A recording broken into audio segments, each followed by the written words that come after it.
Kaya ibinuhos na lamang ni Carmela ang lahat ng panahon sa kanyang pag-aaral. Pero nang tumuntong siya sa second year high school, nakilala niya ang binatang magpapatibok ng kanyang puso. At dahil istrikto ang kanyang mga magulang, mas pinili ni Carmelang itago ang relasyon nilang ng binata. For you. Wow! Ang ganda naman nito. Thank you, Paolo. Pero problema ko ngayon, paano ko ito iuwi sa amin? Eh, pag nakita to ng mami ko, tsak na magagalit yun. Alam mo naman na bawal pa kasi ako mag-boyfriend, di ba? Sobra kasing naging strict si mami after nung nagpakasal ng maaga si Ate Jing eh. Okay lang. Naintindihan naman kita eh. So paano yan? Di na kita makahatid ah. Baka kasi makita pa ako ng parents mo eh. So, I have to go. Sige. Bye. Bye. I love you. Bye. Hindi lang siya mga agaw ng boyfriend. Ginagamit ang apelido para sumikat. Nagkataon lang na kuneta rin ang surname niya. Nakikiray doon sa popularity ng iba. Kilala ko ba kayo? At saka, ano yung sinasabi niyong ng agaw?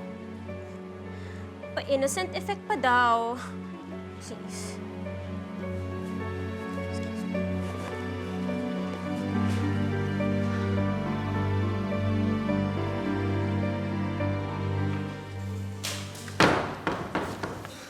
Oh, Mami, ano yan?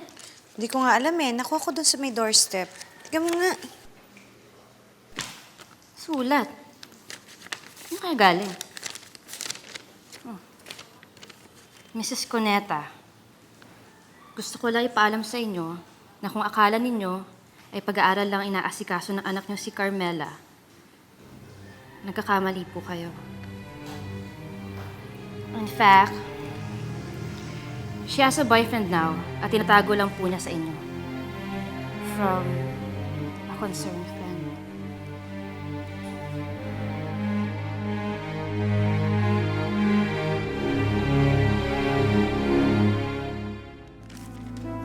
Kanino galing yan? Wala naman nakalagay. Hindi yan ang tanong. Ang tanong kung totoong nakalagay dyan sa sulat. Ano, Ayet? May boyfriend ka ba?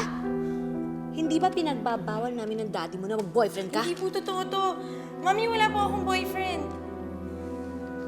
Wala pa po sa isip ko yung pagbo-boyfriend. Mami, nakita niyo bang may dumalaw sa akin dito? Di ba po wala naman? Wala po sa isip ko yan, Mami. As in, wala po talaga akong boyfriend. Matapos mabasa ang sulat, hindi maikakaila ng ina ni Carmela ang pag-aalala nito para sa anak.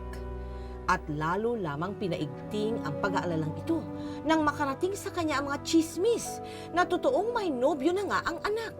Isang paratang na mariin namang itinanggi ng dalaga. Naku tita, wala pa hong boyfriend si Ayet. Puro studies nga lang po inaatupag niya eh. Tita, sige po, una na po kami kasi kailangan po namin mag-research eh. Sige, salamat ha. Sige po. Sige po. Hi, tita. May tinatanong po kayo? Oo sana eh. Kasi may nababalitaan ako na may boyfriend na raw si Ayet. Gusto ko lang i-confirm kung totoo ito. Actually, tita, ayaw ko sanang i-booking si Ayet. Pero naawa po ako sa inyo. Imagine kayo yung mommy pero hindi ninyo alam yung totoo. Totoong ano? Totoong meron siyang boyfriend. Madalas nga nagbibisita dito yung guy eh. Tsaka, lagi ko sila nakakita dun sa may puno o palihim na nag-uusap. Sa kabila ng nangyari, hindi pa rin inamin ni Carmela na totoong nobyo niya si Paulo. Bagamat alam niyang wala silang ginagawang masama, nagpasya siyang itago pa rin ito sa kanyang mga magulang. Dala marahil ng takot na baka paghiwalayin sila kapag nalaman ang katotohanang may relasyon sila. Ngunit makalipas ang 2 taong pakikipagrelasyon ng palihim, nauwi rin sa hiwalayan ang pagsasama nila ni Paulo.